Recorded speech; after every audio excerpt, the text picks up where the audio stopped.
Once is an accident, twice is a coincidence, three times is a pattern. I think this quote perfectly describes the number 47. We've seen that number appear over and over again under different circumstances, but the critical point was when Kenny mentioned that there are 47 people in the town. And later we saw Victor counting on his fingers when Sophia and the priest arrived in town. This is why a lot of theories regarding this number have appeared over time, and I wanted to share my opinion about it as well. First of all, I want to clarify something that I've seen a lot of people debating regarding the town's population.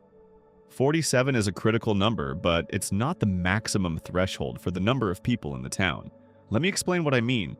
We've seen multiple times throughout the show that there were more than 47 people in the town, but it also seems like the town tries to bring the number of residents back to 47. In Season 1, we saw that they had 96 days without any incidents. Then, after the two cars arrived, people started dying, and the place seemed to always balance the town's population back to that number. We saw in Season 1 that Victor dug up those graves, saying that this time he would be prepared, and later we saw the Colony House massacre. At the end of Season 1, we saw a bus full of people arriving in town. Some of them died on the first night, and by the end of the season, it seemed like the number of town residents had gone back to around 47. There are a lot of people on Reddit who have spent a lot of time calculating the total number of people in the town, so if you want to know the exact count, a quick search should give you the answer. So why, before the two cars arrived, didn't it seem to matter how many people there were in the town?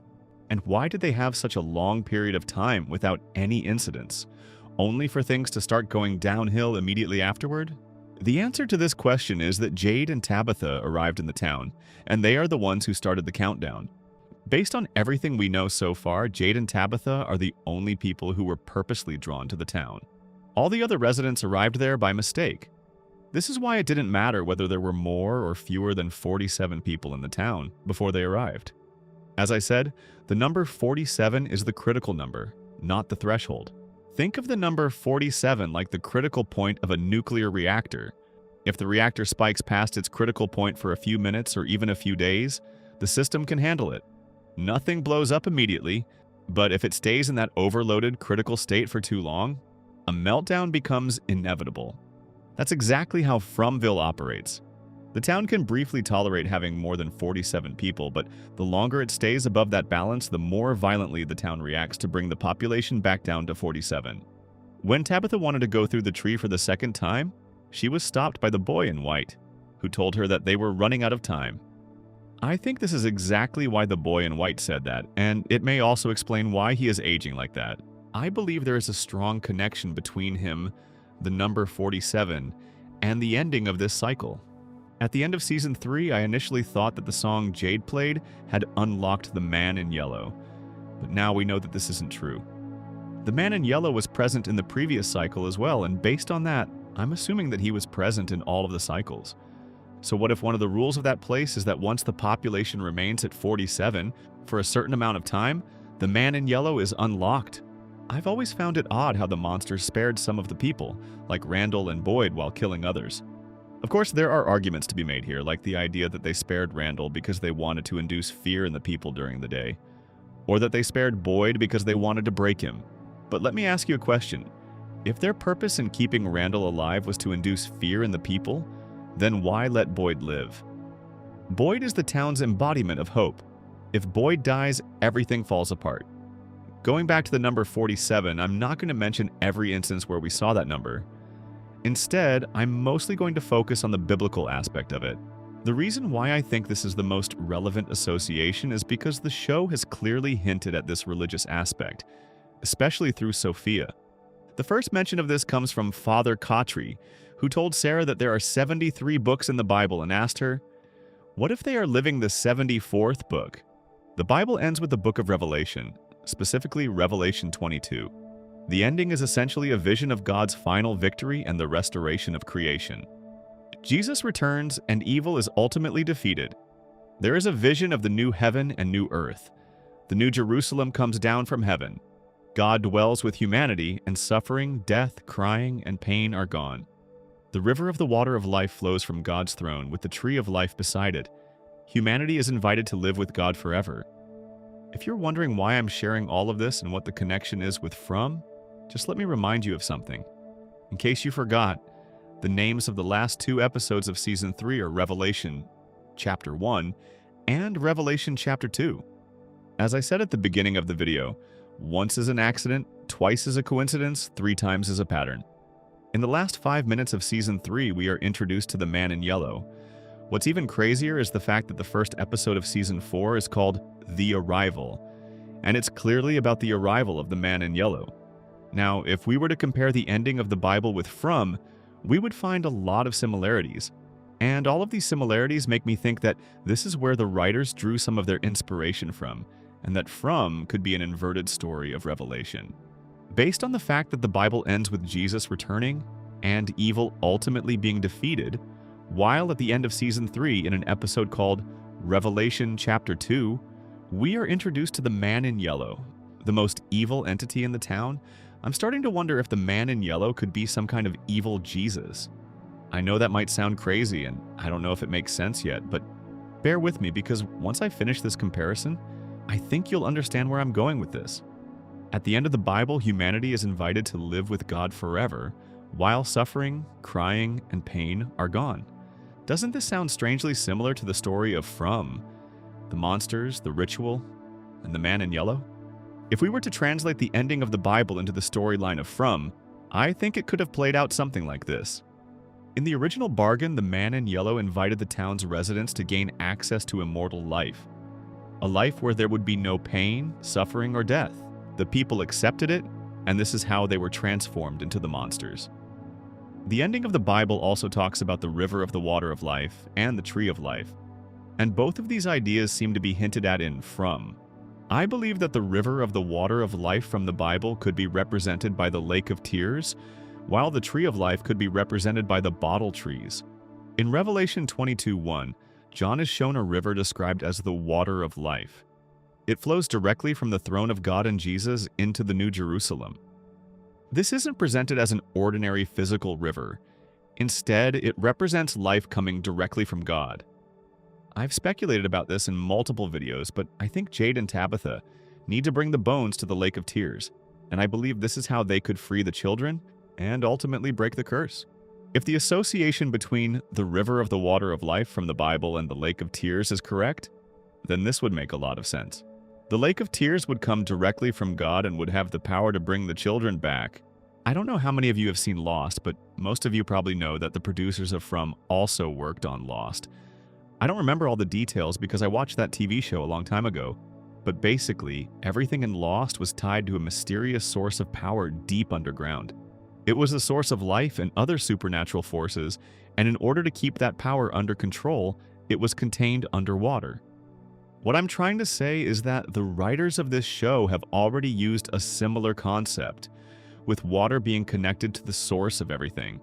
So it wouldn't be surprising if they decided to reuse or imitate some of the concepts from Lost. This is why I believe this is what the Lake of Tears represents and why I think it could be the final destination. Now, the Tree of Life begins at the very beginning of the Bible in Genesis. We'll talk more about this toward the end of the video.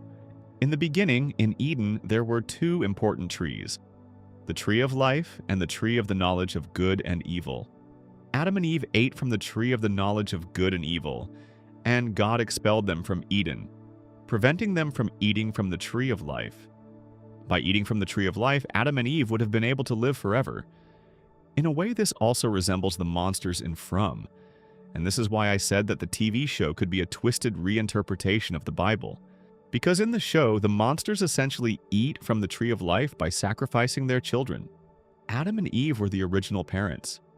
This could be why the writers made the monsters pay the ultimate price by sacrificing their children. It could be a callback to Adam and Eve.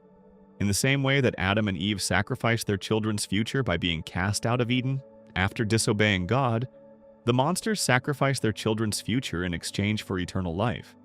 The only difference is that in From, the monsters listened to the man in yellow. And this is another reason why I associate him with an evil Jesus. And let's not forget the message written on the barn wall when they found Jim's body. Knowledge comes at a cost. This could be a direct hint to Adam and Eve eating from the tree of knowledge and being cast out of Eden. Now, moving forward in Revelation 22:1, after John sees the river of the water of life, He notices that the river runs through the city, with the tree of life standing on either side of it. The tree also produces fruit continuously. Do you want to hear something crazy? The passage says that the tree produces 12 kinds of fruit. And do you know how many talismans there are in From? Exactly 12. Do you think this is a coincidence? Because for me, there is a lot of evidence suggesting that these biblical ideas were a clear source of inspiration for the writers. And the reason why I'm sharing all of these biblical references in a video about the number 47 is because there is actually a direct connection between the two.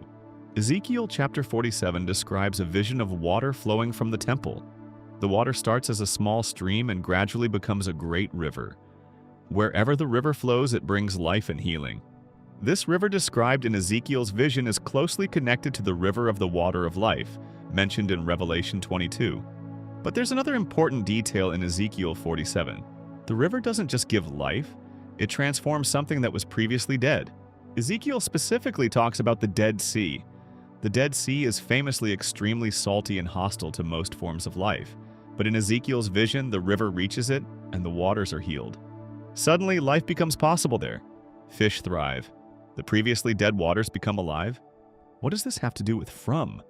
Everything. Ezekiel talks about water that transforms something that was previously dead into something living. Jade and Tabitha's goal is to save the children, something that is already dead. The association is pretty clear. Even Boyd asked in Season 4, how do you save something that is already dead? Well, the Bible might have given us the answer, by bringing them into the water of life. And what's even crazier is that this answer can be found in Ezekiel 47, a chapter number that is itself connected to a recurring theme in the show. And the answer involves another recurring theme, water. Specifically, the Lake of Tears. Ultimately, the Bible doesn't simply end with God defeats Satan. It ends with creation itself being restored. The curse is gone. Humanity is reunited with God. The tree of life becomes accessible again, and the river of life flows through the city. Now think about From. At its core, it's a story about a place that appears to be cursed. People arrive, they cannot leave, and they ultimately die. The town is trapped in a supernatural cycle, and throughout the show, water and trees repeatedly appear around some of its biggest mysteries. And if my theory is correct, the ending of From could essentially mirror the ending of the Bible. The curse is broken. The children are finally reunited with God, and the people trapped in the town can finally return home. So this is why I believe the number 47 is important, and why it was chosen to be the critical number that starts the chain of events that eventually ends a cycle. It could be a nod to one of the biggest inspirations behind the story, a reimagining or perhaps even an inversion of the Bible and the book of Revelation. If in the Bible we have Eden, Adam and Eve disobeying God and eating from the tree of knowledge, the world becoming cursed, humanity suffering, prophets receiving visions of restoration, the river of life, the tree of life, healing, and finally the curse being removed. Then in From, we have the town, the monsters, and a story where the show specifically tells us that these monsters were once parents who listened to an evil entity that promised them eternal life. That is exactly what could have happened if Adam and Eve had eaten from the tree of life instead of the tree of the knowledge of good and evil. We have prophets receiving visions of restoration, which could parallel Jade and Tabitha receiving visions of previous cycles and discovering what they need to do to save the children. We have the river of life, which I believe could be represented by the Lake of Tears. We have the tree of life, which I believe could be represented by the faraway trees. And finally, we have healing and the breaking of the curse, which could be the ultimate goal, saving the children. Hopefully, all of this makes sense. And I didn't just throw a bunch of biblical references at you without making a connection between them and the actual show. After doing all the research for this theory, the connections seem pretty clear to me. But I want to hear what you think. Do you agree with this theory, or do you think I'm completely wrong? If you have any other questions or theories, let me know in the comments, and I'll do my best to answer them. Thank you for watching.